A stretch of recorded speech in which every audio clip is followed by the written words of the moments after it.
wars. But now we have a little bit there. Let's just continue.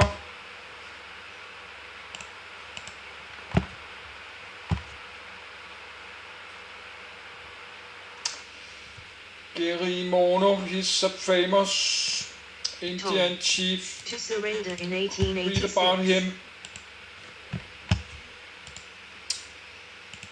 Duplicate, I think he's an Indian chief. Gerimono.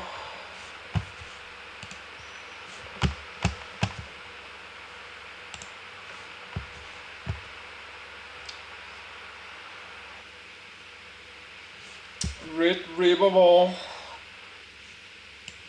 Tom. Should we do that? But there's so many many wars. There's many hundreds of different kind of war. That will take a whole year to read it.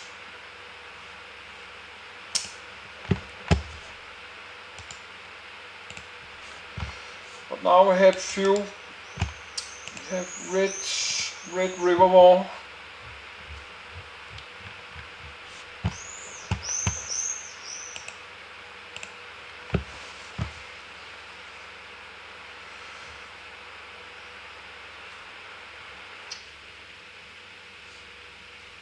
Mordok War, but we have to stop because just going on forever. Battle of Beer Pow.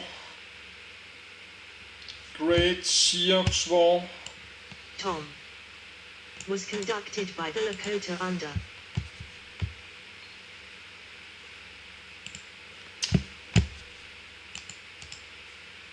Yes, this just going on forever. You can keep more and more PDF, and then you do this, then you have more and more. Sioux War, Red River, Gerimono, American Range Massacres.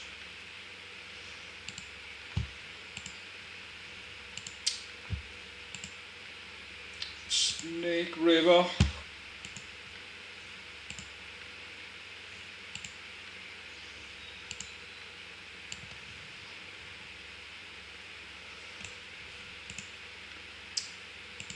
Apache Wars, Sioux, Red River War.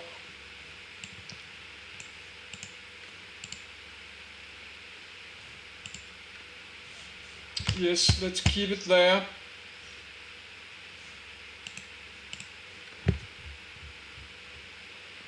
Okay, Battle of the Little Big Horn. That's something very famous.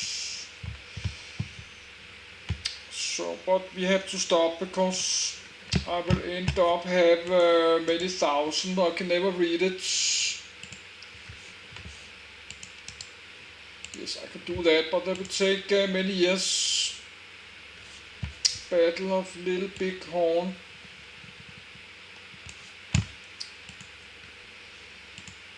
Apache, Sioux, Gemino. So we have a little bit all kind of wars.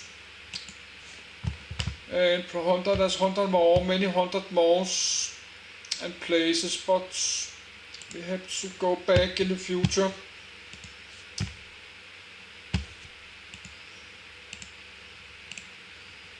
Scalped corpse of buffalo hunter found after an 1868 encounter with Cheyennes near Fort Dodge, Kansas. Battle of the Little Big Horn, in which combined Sioux and Cheyenne forces defeated the 7th Cavalry, led by General George Armstrong Custer.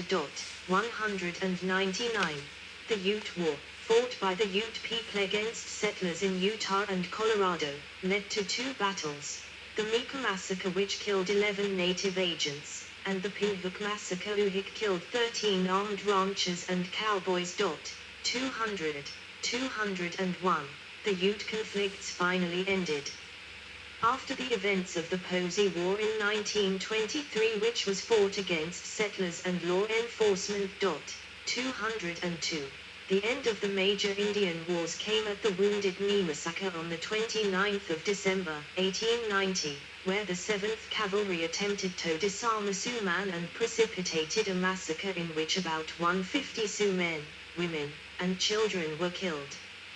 Only 30 days before, Sitting Bull had been killed with his son Crowfoot in a gun battle with a group of native police that had been sent by the American government to arrest him. 203. Additional conflicts and incidents such as the Bluff War, 1914-1915, and Posey War, would occur into the early 1920s. 202. The last combat engagement between U.S. Army soldiers and Native Americans occurred in the Battle of Bear Valley on January 9, 1918. 204. Forts and outposts. As the frontier moved westward, the establishment of U.S. military forts moved with it, representing and maintaining federal sovereignty over new territories. 205. 206. The military garrisons usually lacked defensible walls but were seldom attacked. They served as bases for troops at or near strategic areas, particularly for counteracting the native presence. For example, Fort Bowie protected Apache Pass in southern Arizona along the mail route between Tucson and El Paso and was used to launch attacks against Cochise and Geronimo. Fort Laramie and Fort Kearny helped protect immigrants crossing the Great Plains, and a series of posts in California protected miners. Forts were constructed to launch attacks against the Sioux. As Indian reservations sprang up, the military set up forts to protect them. Forts also guarded the Union Pacific and other rail lines. Other important forts were Fort Sill, Oklahoma, Fort Smith, Arkansas, Fort Snelling, Minnesota, Fort Union, New Mexico, Fort Worth, Texas, and Fort Walla Walla in Washington.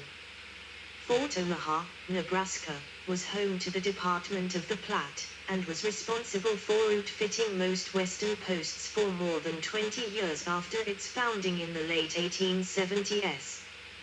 Fort Huachuca in Arizona was also originally a frontier post and is still in use by the United States Army.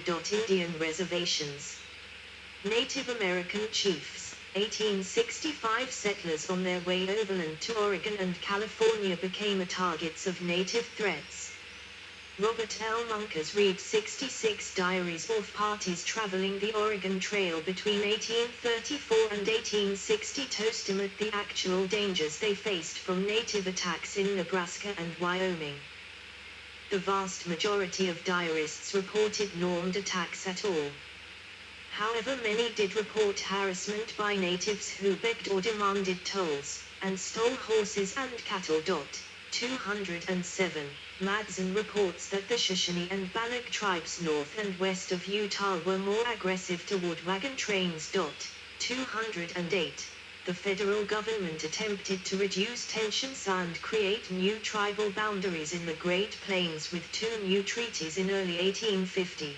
The Treaty of Fort Laramie established tribe zones for the Sioux, Cheyennes, Arapahoes, Crows, and others, and allowed for the building of roads and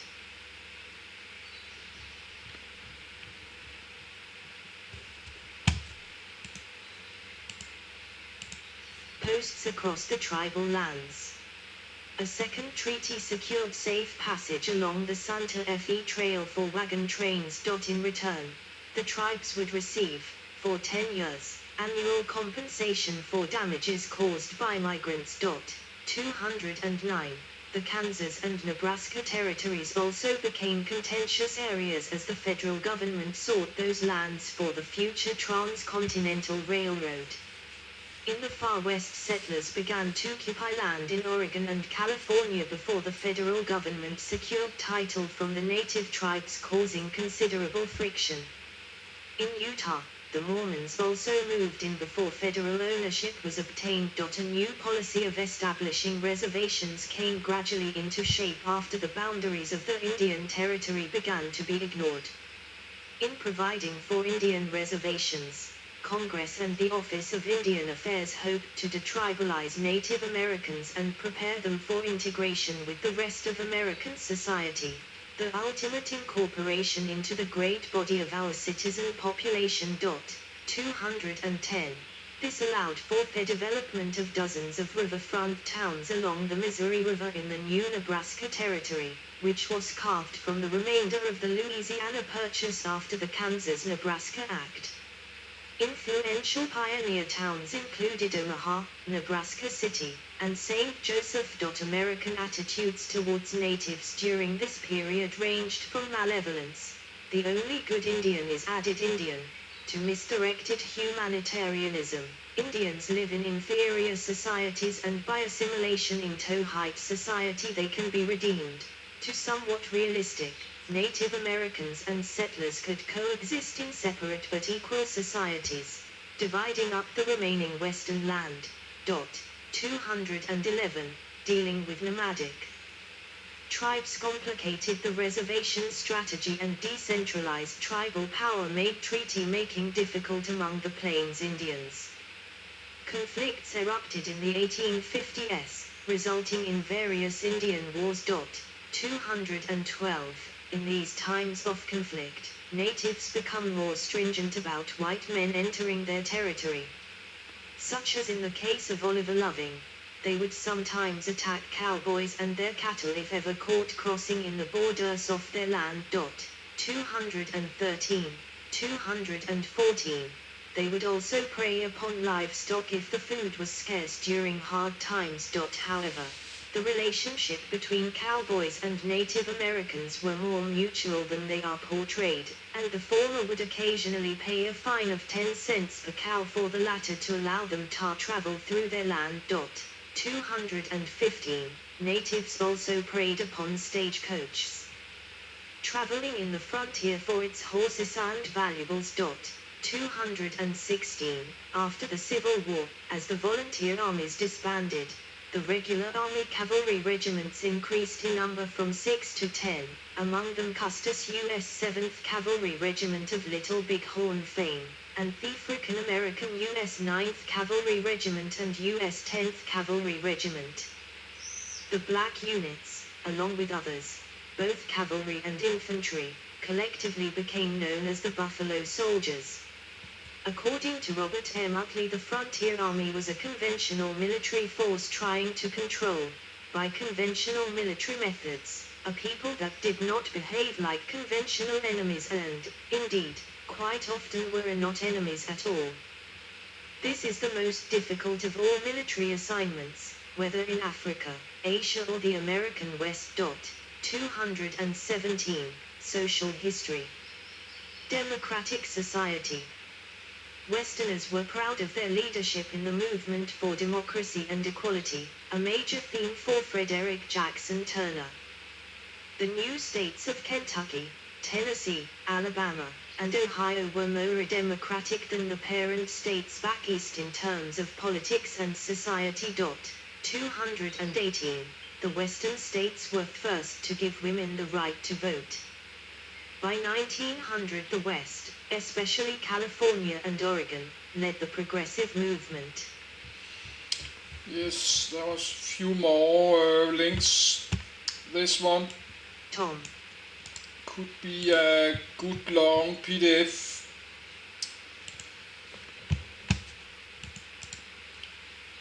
But I will end up have 20 more PDF. Yes, I can barely see, my eyes are tired. Yes, that's a good one. That was one I was looking for.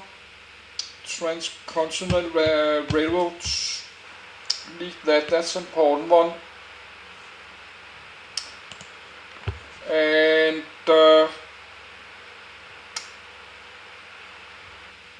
now I forgot it. This one. Let's read about just one, not everyone. Let's just take this one. Then you have all the thoughts, but I have to go back and look at this later.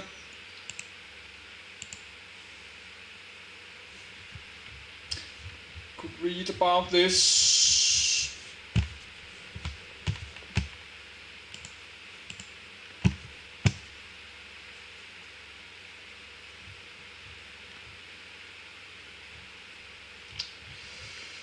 Yes, but not more. Okay, now cowboys, of course. Cowboys Tom, and And their Native cattle were never caught Americans. crossing in the borders. Native American, all these tribes, but there will be another read list.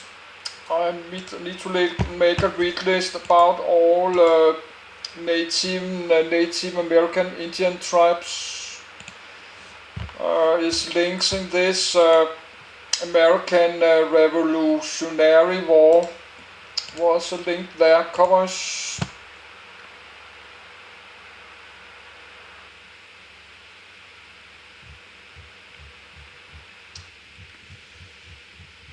Cowboy. That's the one there. I was looking for cowboy. American cowboy. Then Native Americans or Indians. However, the relationship between cowboys and Native Americans were more mutual than they are. Yes, duplicates.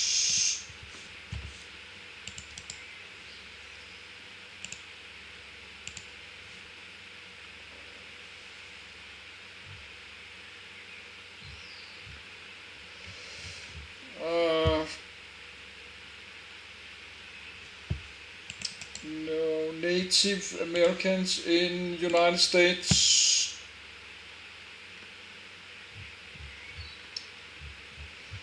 That's probably this one. That's too long titles. Native Americans, United States, something to do that. Yes, cowboys, Native Americans, Indians, cavalry, Trans Railroad, American Range Massacre, Apache Wars, Sioux Wars, Geronimo, Battle of Little Bighorn, Red River War, Snake War, Snake River, about snakes and rattlesnakes. They have rattlesnakes.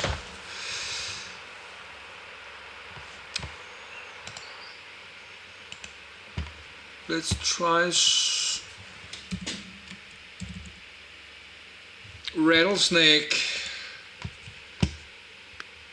Rattlesnakes that you find in the deserts. Yes, but now we have a lot of stuff again. So let's continue.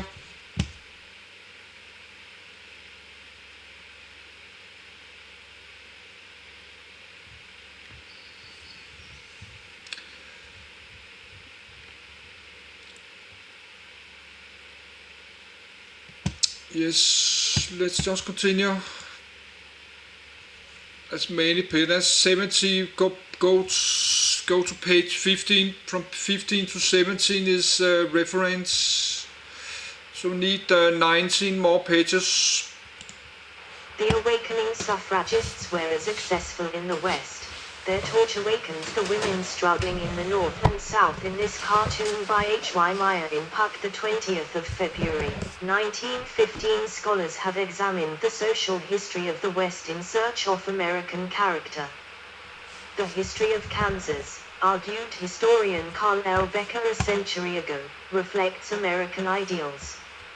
He wrote, "The Kansas spirit is the American spirit double distilled. It is a new grafted product of American individualism, American idealism, American intolerance. Kansas is America in microcosm." 219. Scholars have compared the emergence of democracy in America with other countries, regarding the frontier experience. 220. Selwyn N. has made the comparison with Israel. The American frontiersmen relied on individual effort, in the context of very large quantities of unsettled land with weak external enemies. Israel, by contrast, operated in a very small geographical zone, surrounded by more powerful neighbors. The Jewish pioneer was not building an individual or family enterprise, but was a conscious participant in nation building, with a high priority on collective and cooperative planned settlement.